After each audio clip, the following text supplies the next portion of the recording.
Greetings friends, I'm down at the beautiful Bondi Beach here in Sydney, and thought to show you a little bit of this lovely location as well as share some ideas that I've just sort of been contemplating as I've been walking around here.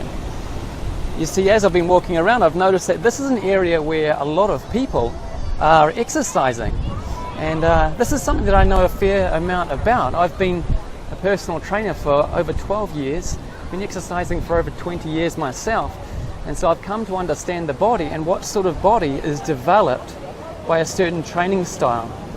And what I've noticed about most of the people down here is that the body is developed in predominantly an aesthetic way, and what I mean by that is that mainly the image of the body is being targeted. So of course we want to have a beautiful body, we want it to look very good.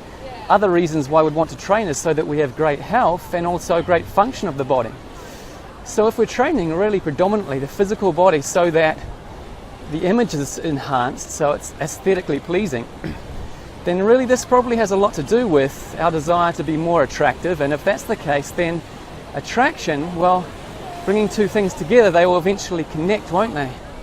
And so the outcome of that will be sex in some cases if the attraction is strong enough.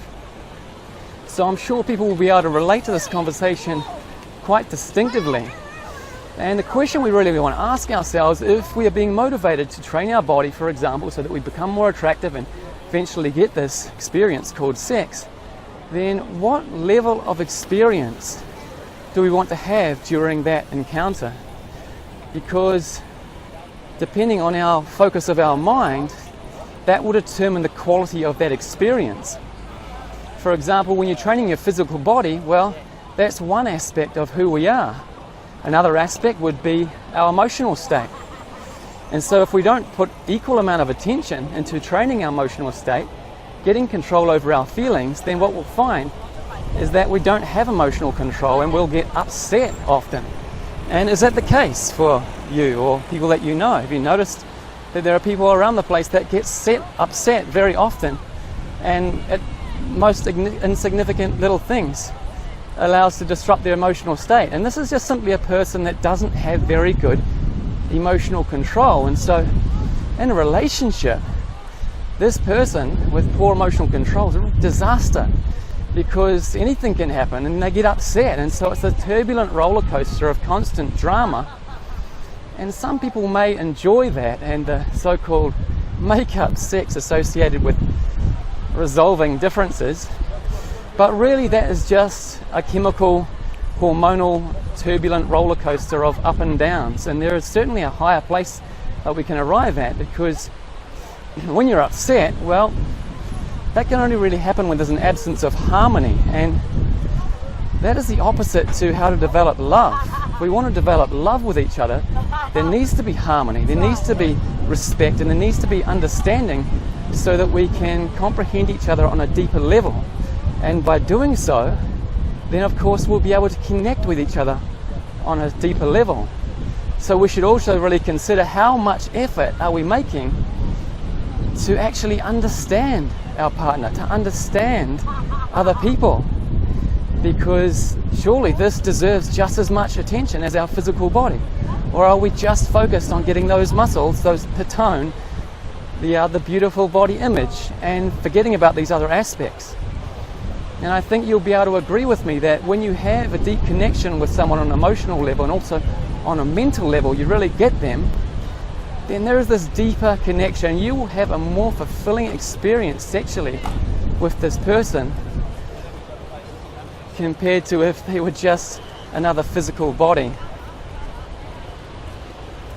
So another thing that I really want to observe here is that if we can observe ourselves and the attention that we're giving to our physical body and our emotional state, and whether or not we have that under control, and is it up and down, and also our mind and our level of understanding of people, then what we're really looking at is three things: physical body, the emotional body, and the mental body. And so an interesting consideration is, what is it that is actually watching those things? What is it that aspect of us that is observing these other three parts: the physical, the emotional, and the mental? And that would be our consciousness. So that's another aspect that really requires attention to develop if we want to experience the greatest degree of connection with others and get the most meaningful experience in this activity that we call sex. And really it's a limited thing to just refer to it in that way, because this, what we've been referring to as sex, has the possibility of being the deepest connection that we can ever experience in our lives. And if we think that we've really got our head around this and understand it completely, well, we should all ask ourselves, do we understand the universe completely? Because sex is a connection that goes as deep as the universe is wide, and often we can probably think that we've got our head around it and really understand it, but it may not be so if we really look into it further. You see, most people, when they are engaging in sex, are really only engaging on the lower three levels of physical, emotional, and mental, and this correlates with just the lower three energy centers in our body. Whereas if we really want to take that to a deeper level of connection, we have to involve our heart, do we not?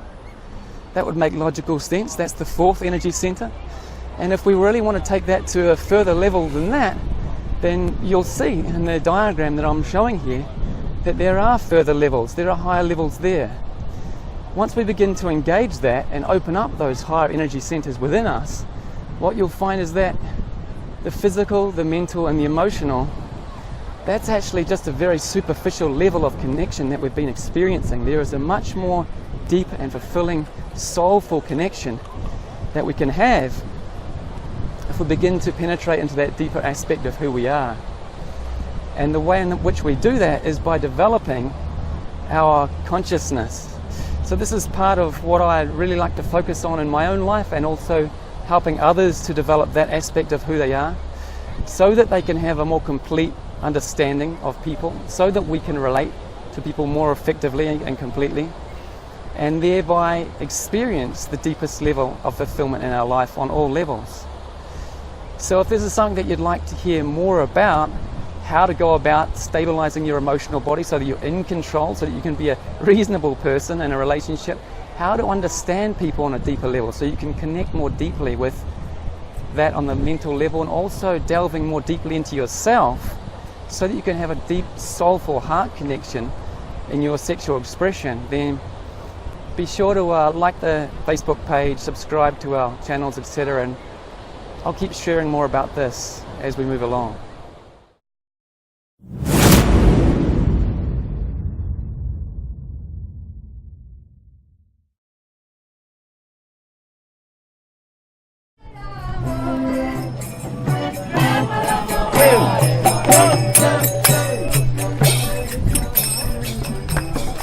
How fortunate, huh?